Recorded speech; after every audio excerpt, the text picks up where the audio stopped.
Hola y bienvenidos a Tenemos que hablar de producto, el podcast que te cuenta los capítulos que nos salen en los libros de producto.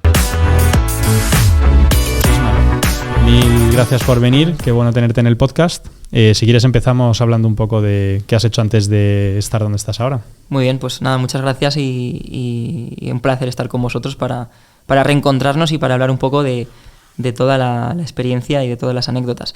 Bueno, yo soy Ismael Pastor, soy ingeniero de profesión y vocación, ingeniero de telecomunicaciones, y bueno, hablando un poco de cómo empezó todo, ¿no? Creo que es dato curioso, ¿no? Como muchos ingenieros, esta historia es muy común en ingenieros, ¿no? Muchos ingenieros en los últimos años, ¿no?, sucumbimos a cantos de sirena de pues bueno, alguna Big Four, consultoría y demás, y entramos ahí, ¿no? Entonces entramos en consultoría, que fue mi caso, en este caso en Deloitte, ¿no? Y dentro de entrar a consultoría, pues muchas veces caes, por azares del destino, a desarrollo de producto, ¿vale? En este caso sistemas y demás. Y en mi caso concreto, siendo teleco, pues bueno, caí en el desarrollo de producto de algo relacionado con la planificación de la logística de gas. ¿Qué es que eso? Digo, eso mismo pregunté yo siendo teleco, digo, ¿esto qué es? Entonces, aquí aterrizaje forzoso, ¿no? Bueno, tú vete al cliente, os podéis imaginar, empresa grande de gas en España, ¿vale? Vete al cliente y aprende de cero lo que es la logística de gas. ¿Qué es el desarrollo de producto? Bueno, yo entré en un producto que estaba al 90% desarrollado, era un producto de software para hacer planificación de logística de gas. Esto es básicamente un poco el trabajar con las necesidades de gas, en este caso gas natural, ¿vale? Y un poco cómo balanceas esas necesidades de gas a la red, ¿vale? Entonces, bueno, eso es un software. En mi caso entré con un grado de madurez del producto bastante alto. Aterrizas ahí y haces un poco... Cuidado con el micro. Haces un poco del PO de esa época, ¿no? Estoy hablando de 2013, hace ya 11 años, ¿no? Que era hombre orquesta, sin saber nada de producto, sin saber nada de negocio. Entras ahí, entonces tienes que enterarte un poco de lo que es la planificación de la logística de gas y, por supuesto, del producto, ¿no? Pues ese fue un poco como entré en ese mundo, ¿vale? Me encuentro con un producto, cómo está desarrollado y tengo que aprender del negocio porque prácticamente estoy solo ante el peligro. Con equipo técnico, efectivamente, pero a nivel, con ese rol funcional, por así decirlo, de tomar requerimientos, estar con el cliente, etcétera, pues solo ante el peligro, ¿no? Bueno, eso es batallitas en este caso de Deloitte. Estuve allí pues unos años y luego di el salto a una startup digital, ¿vale?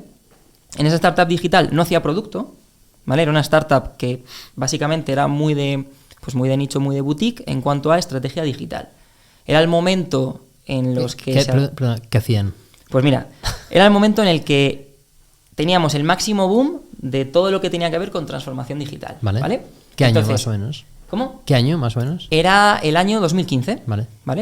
Entonces, año 2015, lo que hacíamos era proponer, sobre todo, planes de transformación digital, ¿vale? Estratégicos, o sea, PowerPoint. Vale. Producto, por eso, ¿qué hacíamos? Producto no, PowerPoint, ¿vale? Vale. PowerPoint, estrategia, y planteábamos eso, planes de transformación digital, roadmap digitales, etcétera. Ejemplo, ¿no? Este es un proyecto que se puede contar, muy chulo. Por aventura, ¿no? Pues en el caso de Por Aventura, no hay problema de decir cliente ni nada, plantear un roadmap digital de cómo mejorar la experiencia de cliente de todas las personas que van al parque con productos digitales, etcétera. Suena bien. Qué chulo. Suena guay, un proyecto muy chulo donde hay discovery, yendo al parque, por supuesto, experimentando todo, ¿no? ¿Estabais en la fase de implementación? Llegamos a la fase, no, solamente de plantear el roadmap, ¿vale? Y de hecho, la fase de implementación ya era otro proyecto y nosotros ni siquiera participábamos ya en ese proyecto. Por eso te digo que era solamente la fase de definición, estrategia. Construcción del PowerPoint bien acorazado, ¿no? Y luego se lo delegas a otros que programen. Efectivamente. Pero no era bullshit, has dicho que hacéis discovery y tal. Eso es. Era básicamente soltar, definirlo más o menos, o sea, definirlo bien, etcétera, etcétera, pero la parte de aterrizarla más, la soltábamos y eso ya era, pues, otro. ¿Tu primer contacto con producto de verdad, puede ser? Mi primer producto. Parte de cómo hacer producto. En esa fase, la fase muy de conceptualización, de diseño, pero ya te digo, sin entrar demasiado en el producto. Cuando entré realmente en producto, ¿vale?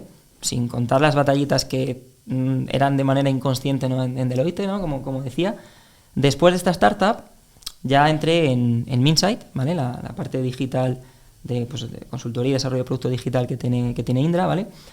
Y ahí entré, pues bueno, cuando prácticamente Indra estaba empezando, ¿no? a dar un giro de 180 grados. Bueno, como sabéis, Indra, consultora, IBEX 35, tenía un enfoque de negocio de 80% proyectos, 20% producto, ¿vale? Y en ese, estamos hablando ya del año pues 2016, 2017 más o menos, ¿vale? Cambio estratégico absoluto en Indra para reinvertir ese peso, ¿no? Entre proyecto y producto. El objetivo aspiracional era, oye, vamos a convertir Minsight, ¿vale?, en una empresa de producto. Entonces, yo entré justo en ese momento de cambio, de definición inicial, planteamiento estratégico, dónde queremos invertir en producto, qué tipo de productos queremos hacer, etcétera, etcétera. Y en concreto, dentro de todos esos productos o todas esas verticales de donde queremos trabajar en producto, pues bueno, yo entré en la parte de industria, ¿vale? Industria, entendiendo fundamentalmente industria manufacturera y también pues algo de energía, oil and gas, etcétera, ¿vale? En esa fase de primer contacto con producto, ya de desarrollo de producto, pues por así decirlo de verdad, ¿no? Tocamos, en mi caso, toda la conceptualización de qué productos tenemos que hacer, ¿vale? Pero, a diferencia de la fase, por así decirlo, un poco de consultoría anterior, ¿no? Entramos en el desarrollo del producto, ¿vale? En concreto, pues bueno, lanzamos 3-4 productos al mercado dentro de la suite de industria, ¿vale? Y trabajamos pues en todo el desarrollo del producto, ¿vale? Entonces, desde el primer módulo de un producto hasta ya implantarlo en cliente, ¿vale? Esa fue la primera experiencia pura de desarrollo de producto. 3 años. ¿Qué tal? Pues bien, algo novedoso. A mí particularmente me sirvió para descubrir que era un poco donde quería estar, ¿no? Habiendo tocado varios palos, el estar cerca del desarrollo de producto. Bien por un motivo, ¿no? Un motivo del hacerlo dentro de una originalmente una empresa tecnológica y de consultoría tecnológica. Bien porque al partir de ese background íbamos a estar en ese desarrollo de producto, hemos estado en muchas ocasiones muy cerca del cliente, ¿vale? Que no siempre es posible. Entonces, claro, tú cuentas con una cierta ventaja de que ya tienes un portfolio de proyectos donde conoces a los clientes y, por tanto, de cara a desarrollar producto, ¿vale?, tienes mucha más facilidad al acercarte al cliente. Porque quieres decir que en ese caso conoces los pains que tienen y tal. Correcto. Y bueno. Te pongo un ejemplo, ¿no? Pues a lo mejor nace de un proyecto que ya se ha hecho en consultoría, proyecto X, ¿vale?, para un cliente, en mi caso cliente industria, ¿no? Entonces, naces de esa base. Naces de la base de que conoces efectivamente sus pains, conoces el valor que puedes generar, entonces tienes todo ese trabajo, por así decirlo, avanzado, ¿no? Podríamos decir, no tengo ni idea, que tratabais de productizar proyectos que habéis hecho previamente. Tal cual. Vale. Tal cual. Es que aquí, por contexto, yo estaba con Isma en ese departamento, ¿no? De ahí le conozco. Y teníamos un catálogo, de hecho, de éxitos que de cara a tener credenciales, pues ya salía que habíamos hecho distintas implantaciones. Todas ellas eran proyectos, ¿no? Pero a la hora de montar algo sobre ello, pues ya te permitía el know-how, los clientes, los logos, que es una forma de arrancar, hombre, es muy buena. Muy vitaminada, ¿no? Funcionaban. Sí.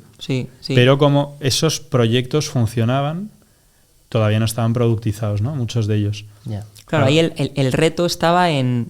Totalmente, tienes ese know-how, que es un valor diferencial, pero el reto está en cómo productizas... Porque naces de proyecto, ¿no? Naces de casos muy concretos, claro. Ad hoc, totalmente. Entonces, ahí está el reto, ¿no? ¿Cómo productizas? Si tú has hecho 5 proyectos en 5 clientes distintos de industria manufacturera, ¿cómo productizas esos 5 proyectos en 1 o 2 productos? Con settings, ahí está el reto. Con ajustes. Claro. Claro, lo que pasa es que ahí, bueno, tampoco quiero hacer spoiler, ¿no? Pero claro, ahí entran luego ¿Cuál es esa línea entre este es proyecto para este cliente Ya. o es producto y entonces invierto más recursos? ¿no? Ahí está justo. Ese es el punto diferencial. El punto diferencial de ese desarrollo de producto ahí en Minsight. Por seguir avanzando, ahí en Minsight, por ejemplo, por también pues azar del destino, ¿no?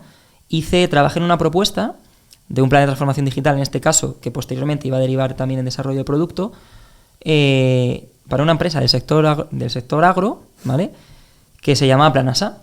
Yo por aquel entonces, pues, Planasa, la NASA, no tenía ni idea de lo que era esto, ni idea. Y del sector agro, cero. Y bueno, pues me surgió esa oportunidad, ¿no? Me metí un poco en el mundo y dije, ostras, pues suena bien, ¿no? Suena bien por un punto que para mí fue clave para tomar esa decisión. Y es que no solamente no solamente voy a trabajar en montar muchas cosas que ahora comentaré, pero voy a generar un impacto que voy a experimentar de primera mano. O sea, al final, sector agro, ¿no? Todo lo que haces a nivel de producto es algo que es muy fácil de ver ese impacto que genera al final en nuestros clientes internos o en el propio cliente final, ¿no? Y que además el campo, pues a mí particularmente es algo pues muy satisfactorio, ¿no? De ver, pues me motiva más, por así decirlo, ¿no? Un campo que una fábrica de tornillos, ¿no? Que ver cómo se distribuye el gas por... Efectivamente. Por la capilaría española. Ahí está. No, tal cual, ¿no? Tal cual.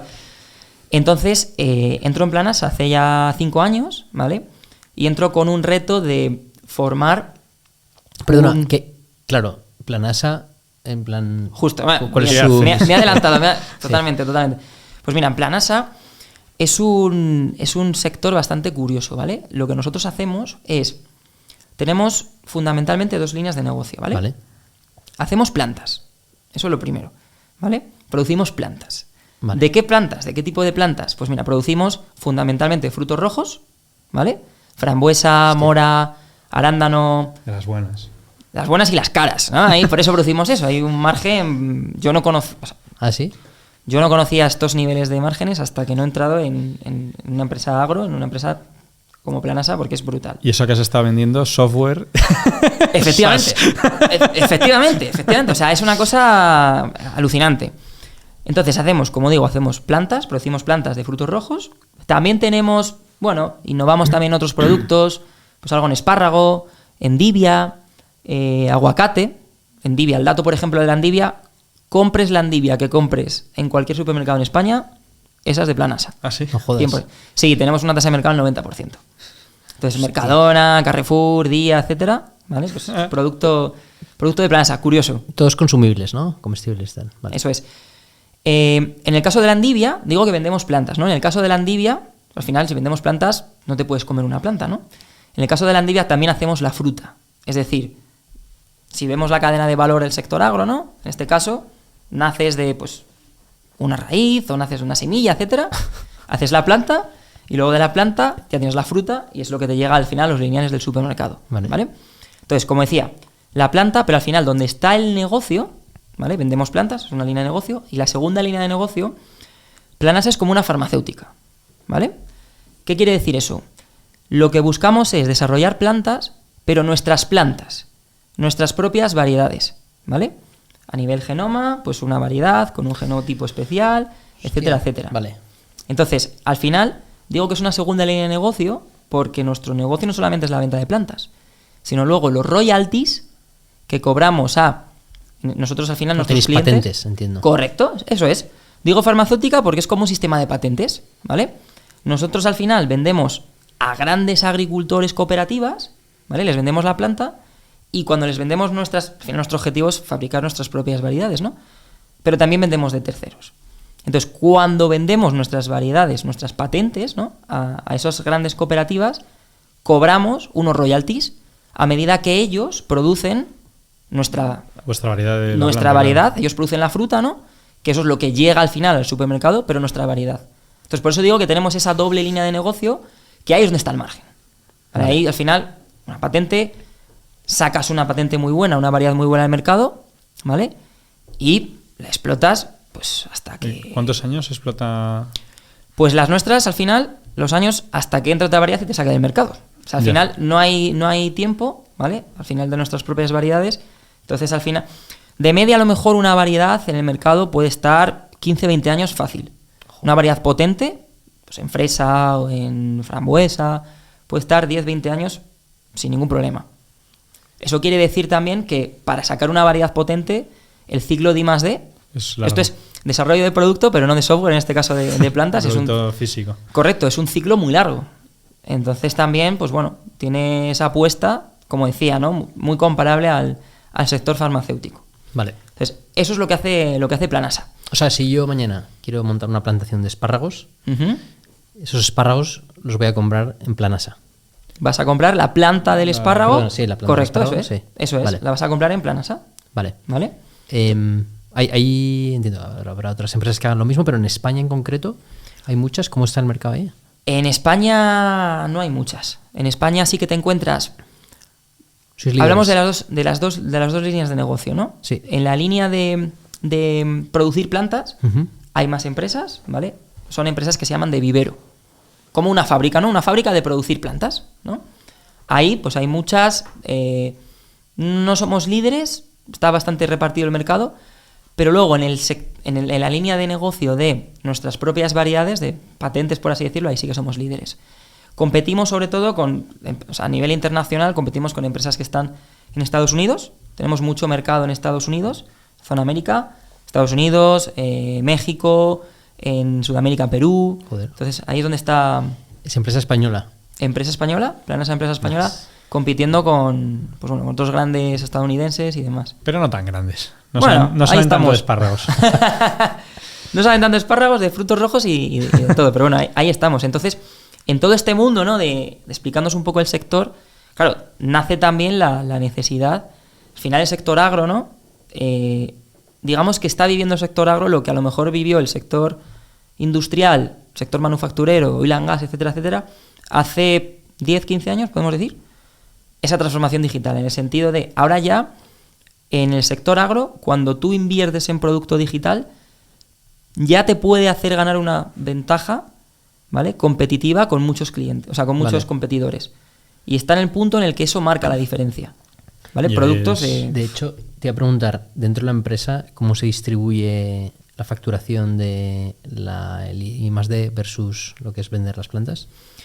Pues por encima te diría fácilmente por encima del 60% es lo que es el tema de variedades y patentes. Por encima de vender las plantas. Qué guapo.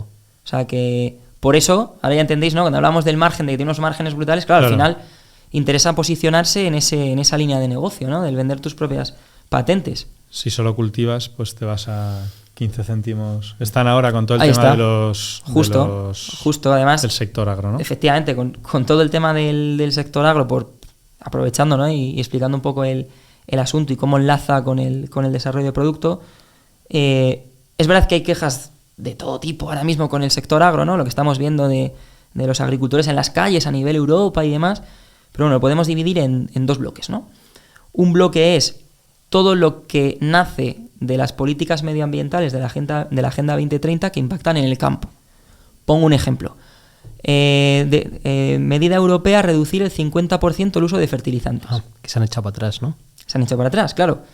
Eso, medioambientalmente, fenomenal, pero tiene un impacto brutal para toda empresa agrónoma que al final utiliza ese tipo de productos. Y donde está el problema es en que eso se pide a nivel nacional, a nivel europeo, pero claro, el producto que se importa de otros países, de otros continentes, no se le exige esa regulación, ¿no? Eso por un lado. Y por otro lado, el tema de la burocracia. Les pongo un ejemplo que hila con el desarrollo de producto, ¿no? Al campo se le pide muchísima burocracia, ¿vale? Entonces, claro, si piensas en Planasa... ¿Cuánto, para hacernos una idea, puedes cuantificar la burocracia que se le exige? Difícil de cuantificar, pero mira, te voy a poner un ejemplo, ¿vale? Al final, la burocracia, todo el material que tú consumes en el campo, Vale.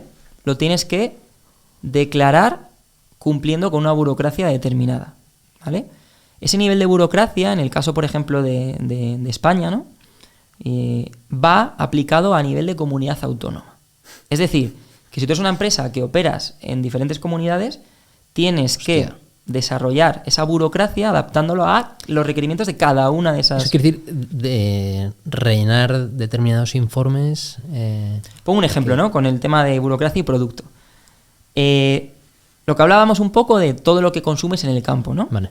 Eso, lo que tú dices, lo tienes que declarar con una serie de informes. Eso antes, típico Excel, pasabas el expediente, ¿no? Tú registrabas todo con un modelo en Excel, con un formato determinado, etcétera, etcétera, y pasa el expediente, ¿vale? Ahora una de las medidas dentro de la Agenda 2030 es el cuaderno digital, el cuaderno de campo digital, ¿vale? ¿Qué quiere decir eso? Eso quiere decir que todo lo que tú estabas rellenando pues en un Excel, ¿vale? O en un formato determinado, ahora lo tienes que integrar de manera automática en los diferentes portales que tienen las autonomías, ¿vale? Es decir, desarrollar, que es que todavía, esto es un ejemplo, lo están pidiendo para enero de 2024, todavía no está definido ni cómo se tiene que integrar, ¿vale? De si va a ser vía API, cómo lo vamos a hacer, ¿no? Entonces, ese es un ejemplo que resume el tema de regulación. Hostia. Seguro que para enero de 2024 vía API no va a ser. Seguro, vamos, o sea, 100%, ¿no? Entonces, ese es un ejemplo, ¿no? Que ilustra el cómo a nivel de burocracia, en este caso con Vale, producto. y esto aplica a un tío que tiene una granja o un... Justo. Es que, plantación de... Claro, es que tú esto lo cuentas y dices, bueno, impacta a lo mejor a grandes empresas, ¿no? Pues como puede ser Planasa, ¿no? Pero es que no, es que afecta hasta un agricultor que tiene 10 hectáreas. 10 hectáreas no es tanto, o sea, a lo mejor nosotros pensamos que es un terreno muy, muy amplio, pero pues muchas personas en familias, por así decirlo, agricultores familiares, que lo han heredado al final sus padres, abuelos, etcétera, en un pueblo, tienen 10 hectáreas. Ya. Pues es una pyme, ¿no? Totalmente. Entonces, esa empresa, pues, ¿qué le vas a pedir? Que se integre con el sistema X de cada auto. En fin, es un tema complejo que, bueno, a ver cómo termina, porque al final es otro impacto que tiene en todas estas protestas y demás que están saliendo, es otra derivada más. Entonces vamos a ver cómo termina, pero bueno, eso es un poco el contexto que estamos teniendo ahora. Y entonces, entrando ya igual a cómo hacéis producto en Planasa, con esos márgenes, claro, te da para invertir o en, pues entiendo, en logística, entiendo en temas de planificación. Justo. Cuéntanos un poco qué sistemas habéis puesto en marcha o qué... Pues mira, cuando yo entré hace 5 años en Planasa, el objetivo era montar un área digital y un área de desarrollo de producto dentro de Planasa, ¿vale? Entré pues, con el CEO y yo, Jorge, el CEO de Planasa, ¿vale? Y yo con la parte como, digamos, Head of Digital, ¿vale? Empezamos a montar un equipo y, bueno, ahora mismo somos entre 15 y 20 personas de equipo interno y también nos apoyamos mucho con equipo externo. ¿Cómo empezamos a montar producto? Pues como dices, Álvaro, varias líneas que al final para negocio son clave. En concreto nosotros empezamos en desarrollar productos para el área de producción, ¿vale? Planificación es otra área muy grande, muy importante, pero empezamos en la parte de producción. ¿Por qué? Porque al final era donde apretaba el zapato, en el sentido de empezamos a desarrollar productos para lo básico, ¿vale? ¿Qué es para lo básico? Para capturar datos, ¿vale? Capturar datos de todo tipo en campo, datos muy relacionados con operaciones, de producción, etcétera, ¿vale? Y en ese caso montamos, al hilo de todos estos proyectos, lo aprovechamos para montar una arquitectura, ¿vale? Si puedo entrar un poco en la parte técnica, montar una arquitectura que tampoco es muy común en una empresa del sector agro así, ¿no? ¿Qué tenemos nosotros? Sí, por contar un poco algunas pinceladas, ¿no? Tenemos una arquitectura que fuimos desarrollando en estos 5 años, ¿vale? Y bueno, también veníamos un poco de antes, en la cual, como punto de entrada, a nivel de información, ¿vale? Ahora mismo tenemos desde aplicaciones desarrolladas ad hoc para Planasa, ¿vale? Productos de cada aplicación pues, con un objetivo distinto, ¿no? Pero desarrolladas para Planasa. Hemos montado hace poco una capa de arquitectura IoT en el campo. Al final, si pensamos en datos que nos da información sobre el campo, aparte de la información que uno puede introducir, pues registros de horas, de producciones, de productividades, etcétera, etcétera, tienes los datos del campo, ¿no? Al campo hay que escucharlo. Humedad. Efectivamente, justo. Entonces, En el caso del campo, en el caso de Planasa, hay una componente de IoT muy, muy, muy potente, ¿vale? Entonces, sensores, como dices, de todo tipo, de humedad, temperatura, sondas de suelo, conductividades, riegos, de pH, pues, muchísimas, que hasta que no entras un poco a rascar todo esto no te das cuenta de la cantidad de variables que tienes que tener en cuenta, ¿no? Entonces, aprovechamos todo eso para montar una arquitectura IoT, ¿vale? Con toda esa capa de sensórica. También incluso, por ejemplo, tema de información de imágenes satelitales, es otro input, ¿no? A nivel de información. Imagen de drones, igual otro input. Al final, el campo te da información por todas partes, ¿no? Por así decirlo. Entonces, la arquitectura que hemos montado, por un lado, integra toda esa información, digamos, más transaccional, ¿no? Por así decirlo, con la información que procede del mundo IoT de sensores, con lo que hemos comentado, ¿vale? ¿Y cómo la explotamos? Bueno, ahora mismo estamos construyendo arquitectura con Data Fabric, ¿vale? Para intentar explotar todo esto, montar modelos, que estamos ya trabajando en varios modelos de IA, utilizando toda esta información. ¿Modelos de predicción? Modelos de predicción. Estamos montando, por ejemplo, estamos trabajando con varios modelos de Machine Learning. ¿Para qué? Caso curioso, ¿no? Un cultivo, en este caso, la frambuesa, ¿vale? Yo, en el origen de esta cadena de valor, de este proceso de la frambuesa, mi punto de partida, como hablamos antes de las plantas, ¿no? Mi punto de partida es la raíz, ¿vale? Estos conceptos son más o menos básicos, pero bueno, si eso me preguntáis, ¿vale? Partimos de la raíz y plantamos la raíz, ¿vale? Esa raíz la plantamos y me genera, tras X semanas, me empieza a generar un producto que son brotes, ¿vale? Son unas plantitas pequeñitas. Igual que una maceta en casa, ¿no? Yo planto una semilla, en este caso es una raíz, y me da unos brotes, ¿vale? Esta transformación es un primer modelo, ¿vale? Una primera curva, ¿vale? Cuando yo tengo esos brotes, lo que hago es plantar esos brotes en una maceta, ¿vale? Esa plantación de esos brotes, que es un brote pequeñito, lo planto en una maceta y esa maceta crece. Y de ahí crece X centímetros y ya sale una planta. ¿Vale? Esa planta ya es la que vendemos a nuestros clientes. Esta evolución del brote, este crecimiento del brote a la planta, es una segunda curva, ¿vale? Es un segundo modelo. De tal forma que, si unimos la primera curva con la segunda, ¿vale? Ya trabajamos en dos curvas, dos modelados de información para predecir cómo te va a evolucionar lo que tú plantas al principio.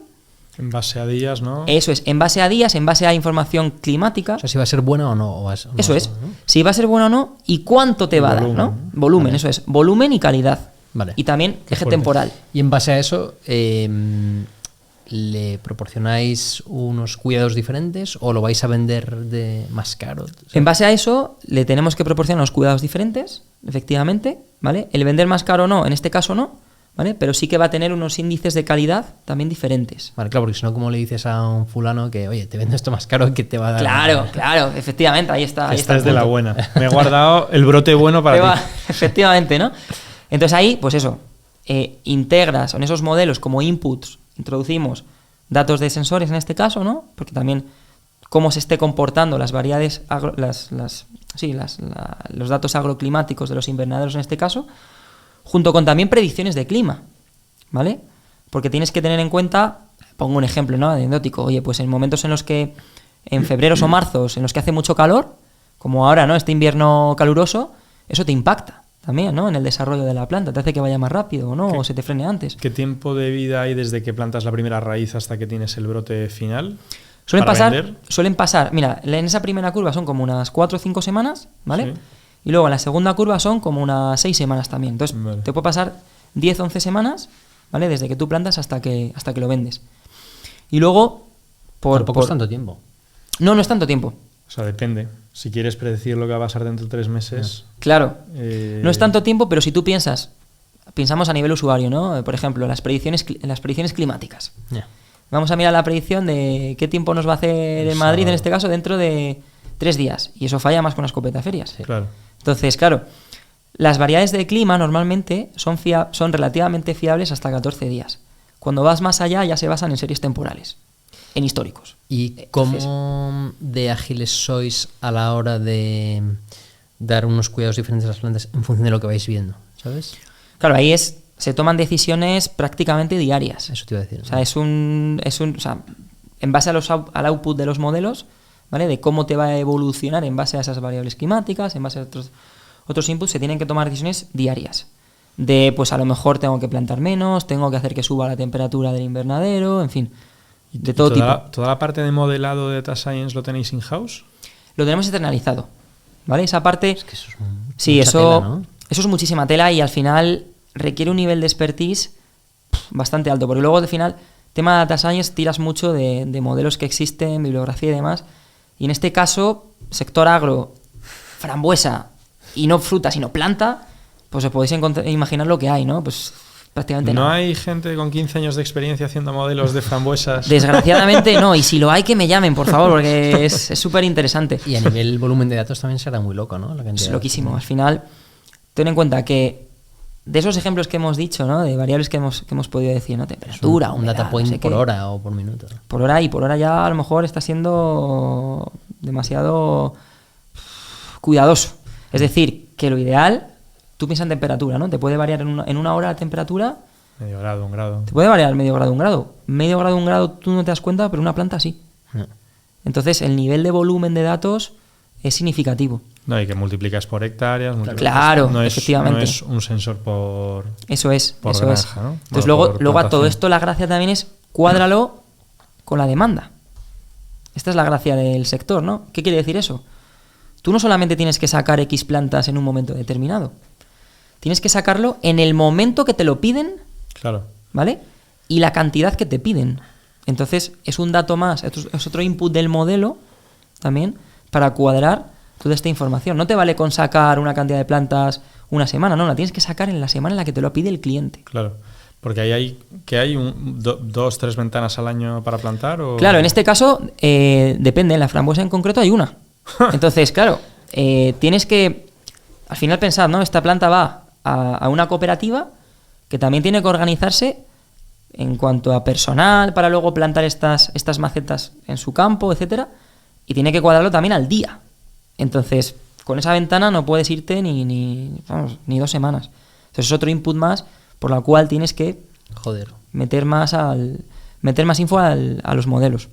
Claro, porque ahí sí, por lo que sea el año te está acelerando el proceso, tienes que hacer algo para frenarlo y coincidir. Eso es, justo. Ostras. O sea, esa es la clave, ¿no? Es la clave de cuadrar bueno, como al final, esto pasa en muchas empresas del sector industrial, al final cuadrar la demanda, ¿no? Con tu producción. Sí, o de gran consumo, ¿no? Los Efectivamente. yogures te los pide el cliente cuando te los pide, pero tienes que planificarte Efectivamente. para que Carrefour tenga los palés Efectivamente. a 3 meses vista y el pedido. Justo.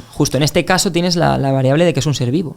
Entonces Sí, no sí, lo. sí. Claro, al final dependes de eso, ¿no? Y vale, esto a nivel producto Ujú. me queda más o menos claro, pero ¿cómo se traduce esto en algo que utilizan desde Planasa? ¿Es una herramienta, un dashboard? Este ejemplo, tal? sí, mira, nosotros, en este caso concreto de los modelos de ML, ¿vale?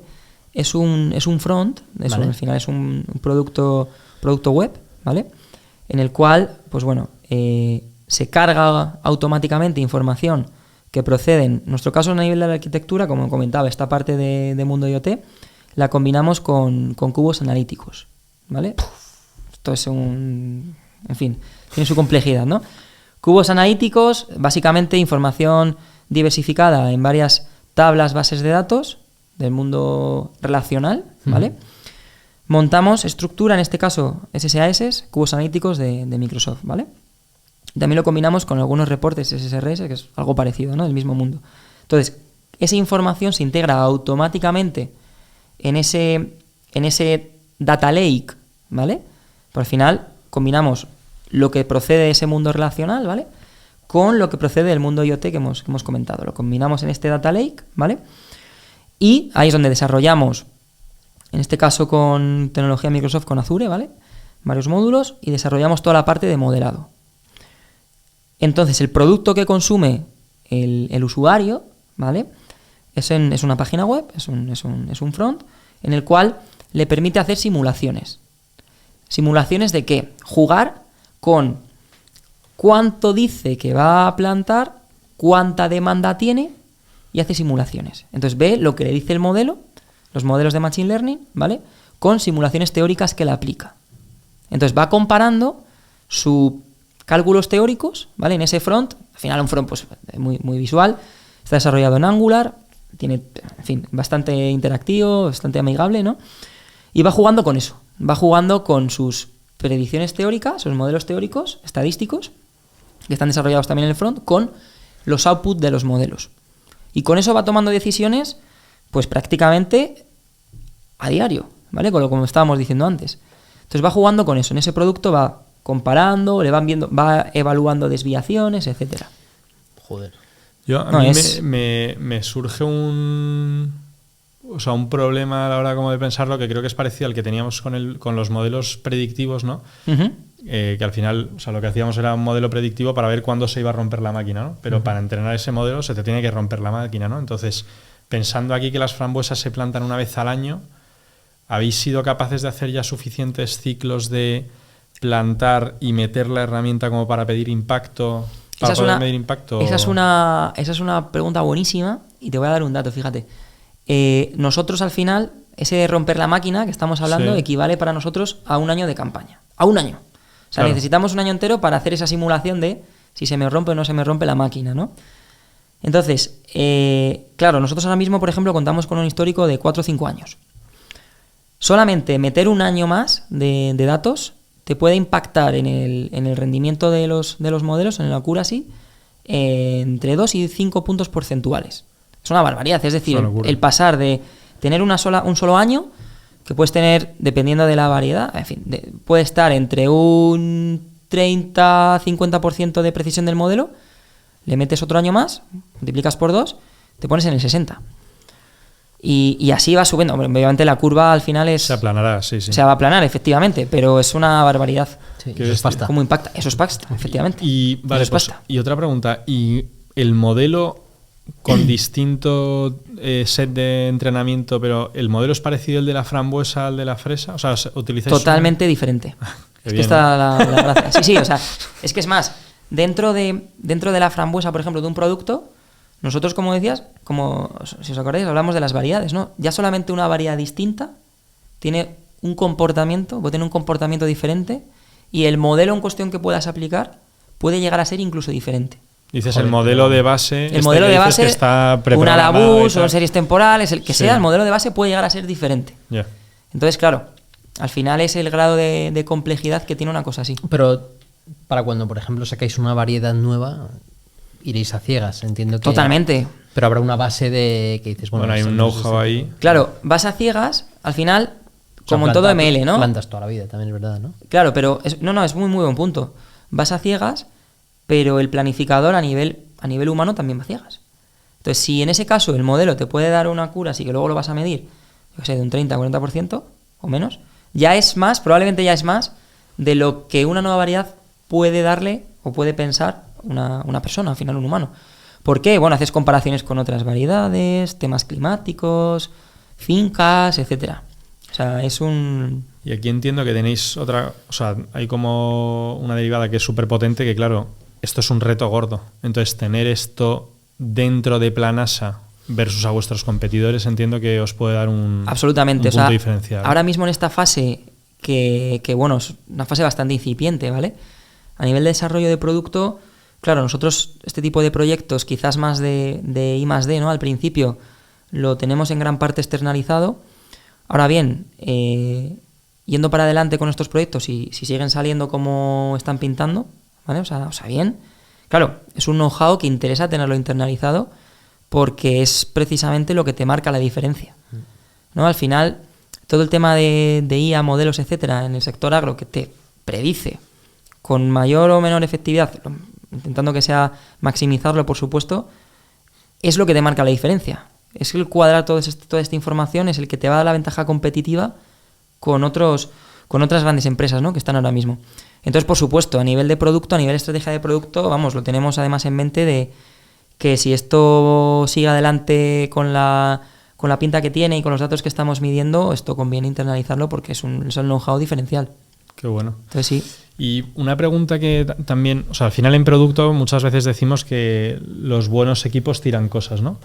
Entrando también un poco en la parte de aprendizajes, ¿Ha habido alguna iniciativa que hayáis lanzado un piloto que hayáis visto rápidamente tío, aquí ChatGPT no te puede ayudar, ¿no? Sí. De hecho, perdona, sobre esto, ¿cómo es un piloto en este mundo? Porque nosotros en el mundo de software, yo sé, un prototipo, tal, pero aquí...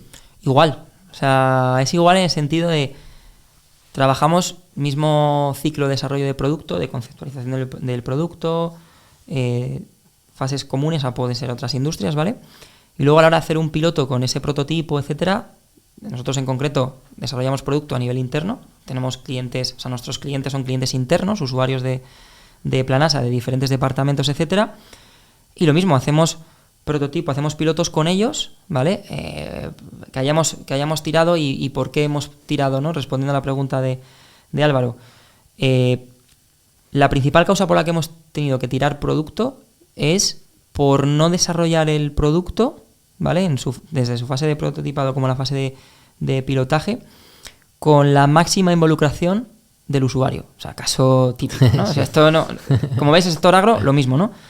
De tener que desarrollar algo, lanzarlo, tal, cubrirnos un poco diciendo, bueno, esto sí, estamos cumpliendo, no vamos a involucrar tanto al usuario como quisiéramos. Luego salimos al campo, y nunca mejor dicho, ¿no? Y no tira. Y hay veces que hemos tenido que tirar producto prácticamente entero. Por esto. O sea, el principal reto también en este sector es involucrar al usuario al máximo, comprometer al usuario en ese producto de que sienta como que es su propio producto y trabajarlo desde la conceptualización hasta la implantación. Al final el usuario tampoco es la persona técnicamente más crack del mundo, ¿no? Totalmente.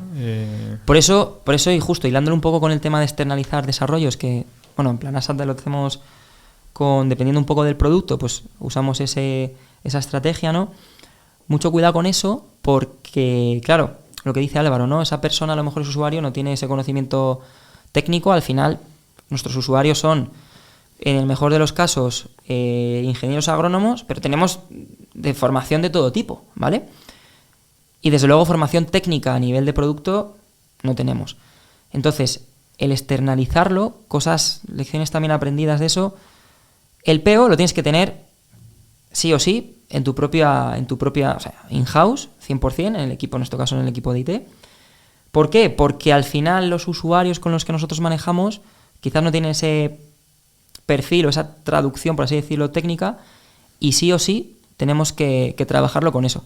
Hemos tenido algún ejemplo de tenerlo externalizado 100%, con una labor más de gestión de producto más alto nivel y tener el PO externalizado, y luego al final se nos acaba cayendo el producto por eso, porque quizás no está tan cerca ese PO externalizado, no está tan cerca del negocio, ¿no? de los usuarios, como puede ser un PO dentro de nuestro equipo, y lo notamos y sufrimos.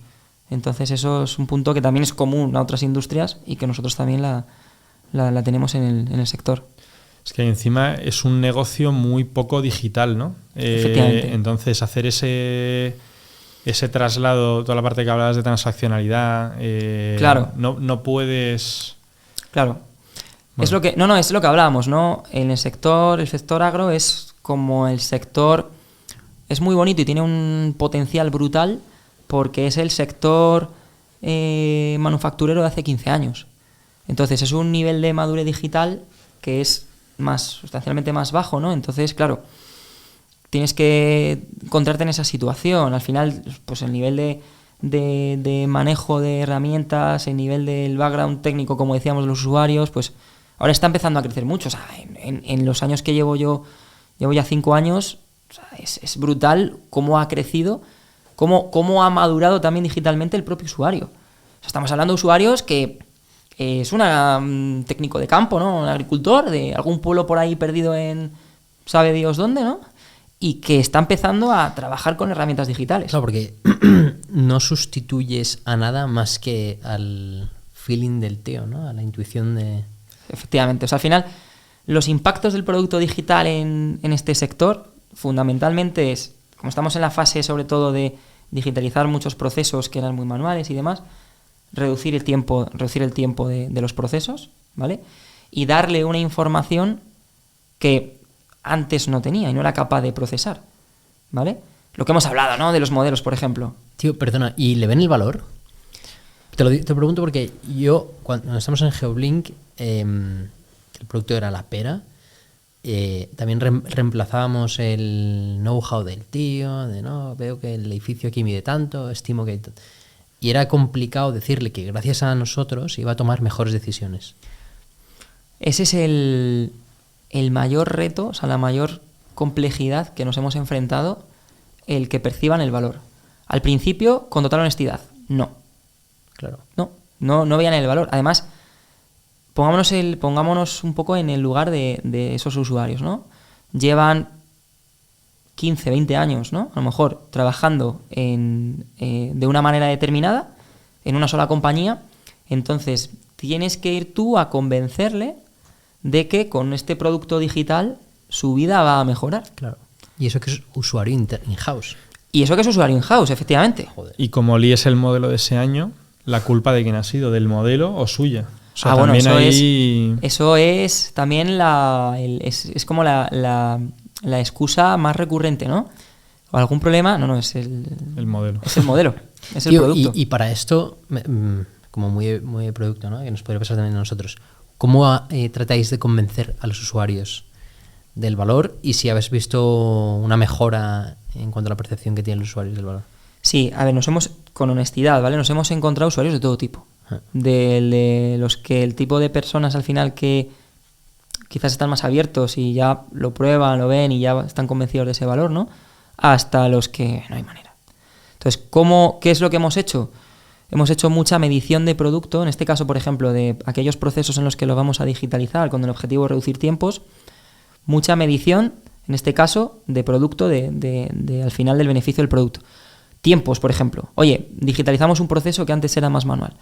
¿Cuánto tiempo estabas tardando en hacerlo de una manera más, pues eso, manual, más rudimentaria, versus cuánto tiempo lo estás haciendo de una manera digital? Y luego, sobre todo, no perder el foco, porque muchos productos se hacen desde un punto de vista amplio en cuanto a que no solamente lo implantas para un grupo de usuarios determinado, un departamento, sino que suelen ser productos que son mucho más integrales, ¿vale? En el sentido de que afectan, ¿vale?, a otras muchas personas y otros muchos departamentos. ¿Dónde está el problema? El problema está en que a veces tienes que sacrificar el impacto en alguna de esas áreas de toda esa cadena, porque al medirlo como proceso integral, ¿vale?, la ventaja es sustancial. Pero justo en una parte de esa cadena es donde estás perdiendo, ¿no? Claro, entonces vete tú a ese usuario de esa parte a decirle, es que tienes razón, es que es verdad que en este caso el producto digital... La persona que cogía el taco de folios y los llevaba de una mesa a otra, antes tardaba menos que ahora que tiene que meterlos en el ordenador, ¿no? Claro.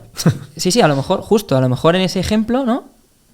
No lo va a ver. Y normal, y con razón. Entonces, ¿qué hacemos? Intentar todo este producto, aparte de involucrarlos, por supuesto, el tener la máxima visibilidad para ellos de qué es este producto.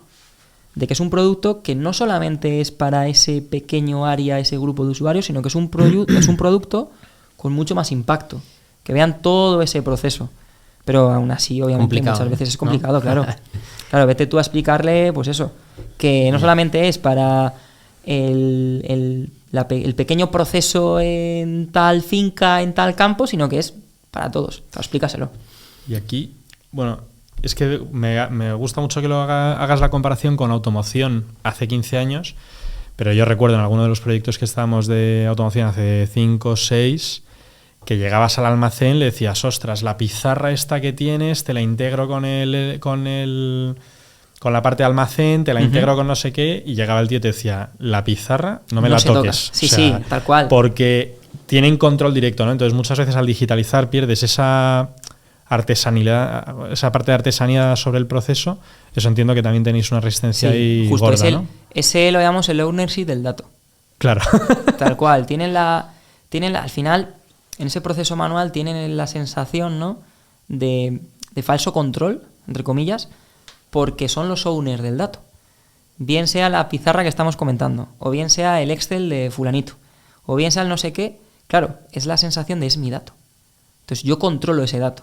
Entonces el principal reto está cuando rompamos esta barrera es cuando conseguimos el éxito en el producto. El que no sientan que, oye, no pasa nada, el dato está ahora en X sistema, en X producto, ¿vale? Sigues teniendo el control. De otra manera, quizás. Es que no pasará también lo de que a lo mejor perciben que esto es una amenaza para ellos, que les va a reemplazar. Sí, por supuesto. No, por supuesto. Eso es algo...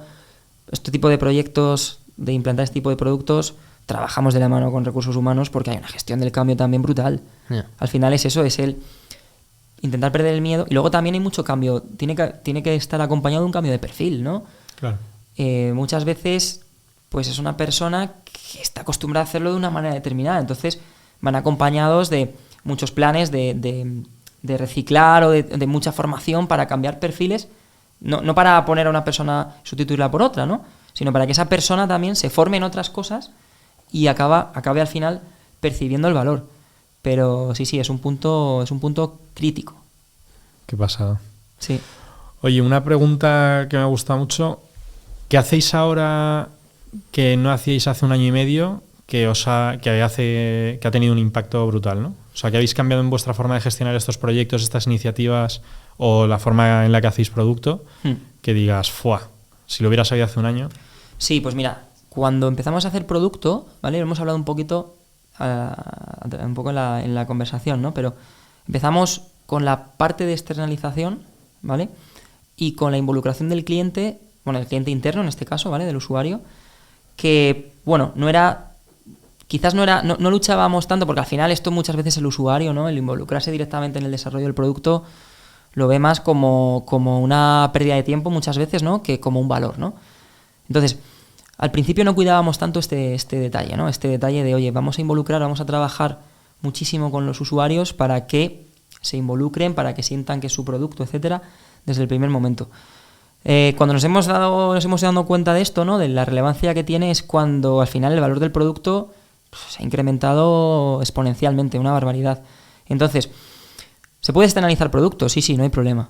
Es algo que al final muchas veces no tenemos más remedio, ¿no?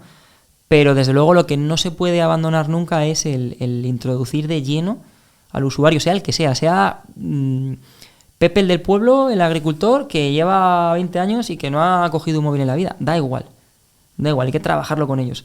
Y eso ha sido diferencial, porque al final parte de romper esa barrera, cuando ellos ven que eso es su producto, también, ya claro, es su hijo. Yeah. Claro. Entonces, claro, yo he ido haciendo toda la vida las cosas de una manera, pero ya cuando está mi hijo, es que es mi hijo. Yeah. Es que estoy más abierto al cambio, ¿no? Sienten que es parte de ellos, ¿no? Claro, eso es clave. Bueno, y que esto también lo hacemos nosotros cuando involucras a típico cliente en esa fase de ideación y le vas regalando píldoras de, oye, esto va a ir por aquí, dame feedback, no sé cuántos. Cuando de repente lo sacas y dices, oye, aquí el nuevo módulo, que tiene muchos guiños de lo que me has dicho. Sí, pero es menos crítico que en su caso, ¿no? Porque ¿Cómo es menos crítico? No, quiero decir... ¿en su caso dices? Claro, en su caso. Porque en su caso, aparte de pillar todo ese aprendizaje que le proporciona el usuario, hace que luego no lo vea como una amenaza, ¿sabes? A tus clientes no les pasa eso, o a los míos. No. No, pero sí. También hay mucho cliente que se siente amenazado por tu producto. Igual por el producto de reemplazos. Bueno, seguro que sí. O sea, un pelín sí, pero no tan loco, ¿no? A lo mejor. Puede ser. Puede ser, sí. Luego también otra cosa que es una de las cosas que hemos visto, ¿no? Y que era al principio, bueno, causa de quebraderos de cabeza, es hablando del usuario, ¿no? Del cliente, en este caso interno, el trasladarles un poco la filosofía. Bueno, nosotros en desarrollo de productos solemos trabajar con Scrum, ¿vale? Pero trasladarles la filosofía de, oye, no es necesario que salgamos a producción, que implantemos un producto cuando lo tenemos 100% clavado, perfecto, esto ya es, vamos, no es necesario, o, sobre todo, más que no es necesario, explicarles el valor y, por supuesto, involucrarles en el valor de, oye, vamos a ir desplegando el producto con sus MVPs correspondientes, etcétera, etcétera, ¿no? Eso ha sido clave también. Cuando lo han entendido, ha sido algo diferencial, porque muchas veces, si no entendían eso, al final caías un poco en modelo waterfall en según qué productos y luego salías a producción y ya la habías cagado. Perdona, pero lo dices porque los tíos que iban a usar esa herramienta cuando reciben la primera versión dicen esto es una mierda porque no hace todo lo que debería hacer? ¿O lo dices más porque desde la dirección quieren hacerlo como de una manera más tradicional, de principio a fin? Por ambas. Vale. O sea, es desde... ¿Me explico, no? Sí, totalmente. Es desde por la parte del usuario y decirle, oye, ¿para qué me enseñas esto si todavía no hace el 100% de lo que quiero, Eso. ¿no? Pero también a nivel de dirección, a nivel de estrategia de producto, que ha costado mucho también, ¿no? A nivel de dirección explicar, a nivel de, pues eso, de cómo hacer producto que no es... O sea, que tenemos que salir a producción, tenemos que medir, etcétera, etcétera, tenemos que implantar cosas, productos, cuando todavía no es lo que tú te estabas esperando, quizás, ¿no? Pero tenemos que hacerlo. ¿Por qué? Porque va a mejorar el desarrollo del producto, va a mejorar el resultado final. Entonces, a nivel de usuario y a nivel de, al final, estrategia de desarrollo de producto, a nivel de dirección. Es que ahí es complicado el cómo consigues tener esa visión que en 6 meses va a ser mejor, aunque hoy no lo sea, ¿no? Claro. Ese es el cambio de reto. chip. Y ahora a esto le añades que justo cómo le trasladas esa visión diciéndole en 6 meses esto va a ser mejor. Nosotros al final, empresa agrónoma, 6 meses es perder un año. Me explico. En el sector agro se trabaja por campañas, ¿no? Entonces las campañas cubren unas ventanas temporales. Si tú ya te pasas de esa ventana temporal, ya te tienes que esperar hasta la siguiente, por así decirlo, ¿no? Entonces esto en productos que van muy ligados a producción, tienes ese hándicap de cómo a lo mejor esperarte un mes más es tirar un año. Esto me acuerdo los de TaxDown que también tenían un poco ese problema, que al final tienes tus dos meses de ventana para Justo. iterar, aprender lo que sea, y luego tienes los otros 10 meses, megaproyectos, cambiar todo, pero en cuanto que le das al go, Eso es. tienes esos 2 meses para coger feedback, ¿no? Tal cual. Entonces, claro, eso lo tienes que combinar con que a nivel de carga de trabajo de los usuarios en esas fases más productivas, por así decirlo, es altísimo. Entonces, al final, el tiempo a lo mejor que le van a dedicar a medir un producto, a tal, es más limitado. Entonces, tienes que jugar con todo Qué eso. bueno. Sí. Qué chulo. Oye, Isma, ¿algún consejo para alguien que esté pensando meterse en producto? ¿Qué hacer o qué no hacer? Bueno, pues consejo, sobre todo, lo que hemos hablado un poco, ¿no? A mí una cosa de los perfiles que están empezando a pensar en meterse en producto, ¿vale? Es el intentar estar lo más cerca posible del lado tecnológico, pero también del de negocio. Es decir, yo, por ejemplo, al final, en el desarrollo de producto he encontrado muchos product manager o POs, ¿no? Que alguno pecaba mucho del lado técnico. Cuando digo pecar, me refiero a pecar abandonando el lado del negocio, y otros de lo contrario. Entonces, lo que recomiendo es eso, mantenerse equidistante, por así decirlo, involucrarse a tope tanto en la parte técnica como en la parte más de negocio, ¿vale? Para al final ir desarrollando de la mejor manera. ¿Qué es lo que más has visto? ¿Gente que peca más del lado técnico o gente que peca más del lado de negocio? Pues depende de la empresa en la que haya estado. Más en consultoría, como te puedes imaginar, de negocio, ¿vale? Que quizás tienen el déficit técnico, por así decirlo, ¿vale? Y sobre todo el problema muchas veces no es el déficit técnico, sino el restarle el valor a esa parte, ¿no? Yo tengo el background de negocio y el background tecnológico, o más técnico, le resto valor, ¿no? Porque la parte de negocio es la importante. La parte de negocio es la importante, claro. Entonces el técnico El técnico son ejecuta peanuts. y claro. Eso es, el técnico ejecuta, no propone, y yo controlo el producto con los plazos de desarrollo del producto y con todo. Entonces, crónica de una muerte anunciada. Yeah. Y eso pues lo hemos vivido. En otro tipo de empresas, quizás cliente final, ¿no? Con un equipo de IT potente y demás, te encuentras lo contrario. Te encuentras algunos equipos de IT que han vivido más en ese IT tradicional. La dictadura Ahí está. de IT. La dictadura de IT, y que no puedes opinar de negocio, porque tú eres IT. Tú estás para la parte tecnológica. Sí, es un buen punto ese. Entonces, Se piensan que no pueden aportar, ¿no? claro, efectivamente, es un poco, muchas empresas, sobre todo el sector secundario, el sector industrial o sector agro, ¿no? Vienen de ahí, vienen de que el departamento de IT nació como el soporte barracau para cambiar ordenadores, que luego se vino arriba y desplegó el ERP para la parte financiera, pero tú te quedas ahí. Ya. Como mucho puedes hablarme un poco de finanzas, ¿vale? Porque has implantado el ERP, pero ya está. Entonces, claro, es romper también no solamente romper a nivel de dirección de cómo se conceptualiza ese equipo de IT, sino en el propio departamento. Ya quizás tienes que ir metiendo perfiles, un poquito más de negocio, de que vayan teniendo ese feeling, ¿no? De enterarse de cómo está funcionando, de involucrarse y cambiar un poco, tener perfiles más mixtos, ¿no? Justo lo que estaba diciendo Eso antes. es súper... O sea, lo hemos hablado tantas veces de la vuelta que le puede dar alguien técnico a una propuesta absurda de negocio. Tal cual. Oye, quiero que esto sea tal. Oye, ¿y si le damos este girito que es una tontería y en Es vez de que- 3 meses son 2 días? Claro, yo esto me canso de decirlo, ¿no? A mi equipo, el trabajar siempre evaluando el coste-beneficio. Claro. Y el coste-beneficio, al final el coste es coste. Lo simplificamos, coste técnico. Oye, ¿cuánto me va a costar? ¿Cuánto de complejo es desarrollar X? Versus el impacto en el negocio, ¿no? El beneficio. Lo que dice Álvaro es que muchas veces estamos aquí rompiéndonos la cabeza, viene el técnico y dice, que esto estamos montando un arco de iglesia y el valor de negocio es limitado. Nos compensa meternos ahí, ¿no? ¿Tenemos algún otro quick win que podamos tal? Completamente. Entonces eso es lo que nos encontramos, vamos, día a día. Completamente. Oye, Isma, qué bueno ponernos al día, la verdad. Pues sí, ha sido un placer. Me ha hecho mucha ilusión. Gracias a Google también por acogernos otra semana más y a todos vosotros por escucharnos. Si nos seguís en Spotify, Apple, Substack o lo que sea, pues bienvenido. Y la última pregunta, ¿a quién nos podemos traer aquí que sepa de producto, que se haya peleado, que... Pues mira, os voy a recomendar a Asier, es un colega que está en una... Yo voy a decir ya pyme, no startup, ¿vale? Es una pyme que se llama OpenDit, ¿vale? Es curioso. Empezaron haciendo tema de wearables para, pues bueno, de todo tipo y también para colchones, ¿vale? Empezaron, bueno, sin tener que la cuente de la historia, ¿no? Y ahora diversificaron y tal, dieron un cambio de 180 grados y están con temas de producto en puertas inteligentes y demás, ¿no?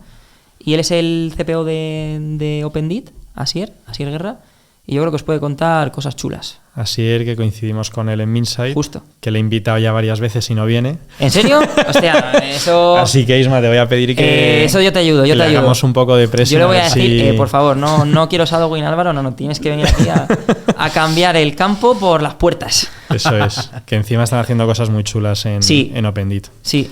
Así que genial. Oye, esperamos también a los siguientes invitados, que son Roberto y Dani de Scalar OS. Así que nada, Isma, muchísimas gracias y nos vemos en la próxima. Gracias a vosotros.